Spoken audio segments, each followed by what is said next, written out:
મહાદેવ કેવડા ત્રીજની વ્રત કથા. વ્રત ક્યારે કરવું? કેવડા ત્રીજની વાર્તા. આ ભાદરવા સુદ ત્રીજના દિવસે કરવામાં આવે છે. એ દિવસે સવારે વહેલા ઉઠી નાહી ધોઈ ઘરકામથી પરવારી મહાદેવના મંદિરે જવું. મહાદેવજીનું ભક્તિભાવપૂર્વક પૂજન કરીને સર્વ વનસ્પતિ બિલીપત્ર પુષ્પો અને કેવડો ચડાવવો. પોતાનું ઘરનું શણગારવું. આખો દિવસ નકોડો ઉપવાસ કરવો અને વારંવાર કેવડો સૂંઘીને શિવજીનું સ્મરણ કરવું. એકવાર કૈલાસના ઉચ્ચ શિખર પર બિરાજેલા શિવ પાર્વતી વાર્તા વિનોદ કરી રહ્યા હતા. વાતમાં પાર્વતીએ શિવજીને પૂછ્યું, હે નાથ, દક્ષ પ્રજાપતિના યજ્ઞમાં મારા દેહની આહુતિ આપ્યા બાદ જ્યારે મેં ફરી અવતાર ધારણ કર્યો ત્યારે હે ત્રિલોકનાથ, તમને પામવા માટે મેં કયું વ્રત કરેલું એની તમને જાણ છે? પાર્વતીજીની આ વાત સાંભળી પ્રથમ તો ભોળાનાથ હસ્યા અને પછી બોલ્યા, હે દેવી, બીજો અવતાર ધારણ કરવા પછી તમે જન્મથી જ મારું રટણ કરતા હતા.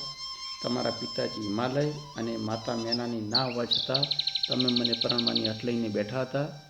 મને પરણવા માટે તમે ઘણું કઠોર તપ કર્યું હતું. ઘણા વર્ષો સુધી તમે અન્નજન્નનો પણ ત્યાગ કર્યો હતો. 12 વર્ષ સુધી તો તમે ઊંધા મસ્તકે લટકતા રહ્યા.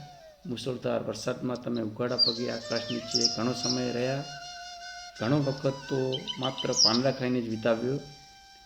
ધૂમધકતો ઉનાળો તાપ અને શિયાળાની કડકડતી ઠંડી પણ તમને સહન કરી. નાથ, આ બધી વાત તો આપની સાચી છે. એકવાર તમારા પિતાજી તમારા લગ્નની ચિંતા કરતા બેઠા હતા. તેવામાં દેવર્ષિ નારદ ત્યાં આવી ચડ્યા. પિતા હિમાલયની ચિંતા જાણી દેવર્ષિ નારદે તમારા લગ્ન ભગવાન વિષ્ણુ સાથે કરવાની સલાહ આપી. ત્યારે તમે નારદ ઉપર અતિ રોષે ભરાયા. તમારા પિતા તમારા લગ્ન વિષ્ણુ સાથે કરવાનો વિચાર કરવા લાગ્યા. ત્યારે તમે મનોમન ઘણા મૂંઝાયા અને મૂંઝવણ દૂર કરવા માટે તમે તમારી સખી પાસે જઈ ખૂબ જ રડવા લાગ્યા.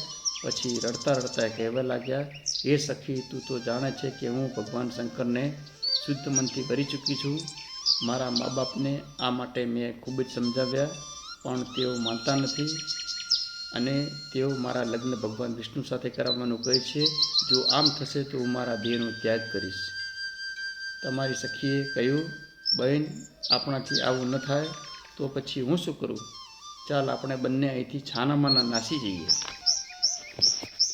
બંને સખીઓ યોજના ઘડી કાઢીને ઘરેથી છાનામાના ચાલી નીકળ્યા અને ચાલતા ચાલતા ચાલતા એક જંગલમાં આવી પહોંચ્યા. ત્યાં એક સુંદર ઝરણું હતું અને બંને સખીઓએ ત્યાં તરસ લાગી હોવાથી તમે તે ઝરણામાંથી પાણી પીધું. પછી આગળ વધ્યા. આગળ જતાં એક ગુફા આવી. તમે આ ગુફામાં જઈ રેતીનું શિવલિંગ બનાવ્યું. શંકર ભગવાનની શ્રદ્ધાપૂર્વક પૂજા કરી. જંગલમાંથી જાત જાતની વનસ્પતિઓ, ફૂલો, બીલીપત્રો તથા કેવડો લાવી શિવલિંગ ઉપર ચડાવ્યો. તે દિવસે ભાદ્રવાની અજવાળી ત્રીજ હતી અને હસ્ત નક્ષત્ર હતું. હું તમારા વ્રતથી પ્રસન્ન થયો અને તમને વરદાન માગવા ગયું. ત્યારે તમે બોલ્યા, હે દેવાધિદેવ, હે નીલકંઠ, જો તમે ખરા અંતરથી તમારી આરાધના કરી હોય, રોમે રોમથી રટણ કર્યું હોય તો તમે મારા પતિ થાઓ. મેં તમારી વાત સ્વીકારી લઈ તમારી સાથે લગ્ન કર્યા. બીજા દિવસે નદીમાં નાહી તમે તમારી સખી સાથે પારણું કર્યું. થાક અને જાગરણથી તમને બંનેને ખૂબ જ ઊંઘ આવતી હતી. આથી તમે બંને એક ઝાડ નીચે ઘસઘસાટ ઊંઘાઈ ગયા. બીજી બાજુ તમારા પિતાજી તમને શોધવા નીકળ્યા હતા. તેઓ શોધતા શોધતા જંગલમાં આવી ચડ્યા. તમને બંનેને ઝાડ નીચે ઊંઘતા જોઈ તેઓ ખૂબ જ રાજી થઈ ગયા હતા. પિતાજીએ ધીમે રહીને તમને જગાડ્યા અને ખૂબ જ વાલપૂર્વક તમને પૂછવા લાગ્યા, દીકરી, આવું ભયંકર જંગલમાં તમારે બંને જણાએ શા માટે આવવું પડ્યું? ઘરેથી તમારા બંનેની માતાઓ કેટલો વિલાપ કરે છે. બોલ્યા, પિતાજી, આ ગુફાની અંદર ગઈકાલે મારા શંકર ભગવાનની સાથે લગ્ન થઈ ચૂક્યા છે. જો તેમની સાથેનું લગ્ન તમે માન્ય નહીં રાખો તો હું મારા પ્રાણ ત્યજી દઈશ. તમારા વ્રતના પ્રભાવે તમારા પિતાજી તમારી વાત સ્વીકારી લીધી. પછી તેઓ બંને સખીઓ ઘરે લઈ આવ્યા. પછી તમારા લગ્ન મારી સાથે કરાવ્યા.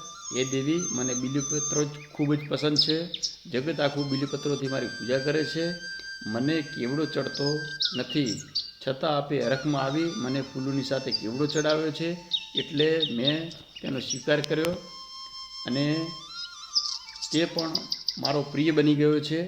જો કોઈ ભાદરવા માસની અજવાળી ત્રીજે ભૂખ્યા પેટે પ્રસન્ન ચિત્તે કેવડા દેવાની પૂજા કરે છે, તેના સર્વ મનોરથો હું પૂરા કરું છું. આ વ્રતને કેવડા ત્રીજ કે હરિતલિકા વ્રત પણ કહે છે. આ વ્રત કરનારની મનોકામના પૂર્ણ થાય છે અને અખંડ સૌભાગ્ય પ્રાપ્ત થાય છે. હે ભોળાનાથ, તમારું કેવડા ત્રીજનું વ્રત કરનાર પાર્વતીજીને તમે જેવા ફળ્યા તેવા આ વ્રત કરવા સૌને ફળજો. હર હર મહાદેવ, હર હર મહાદેવ.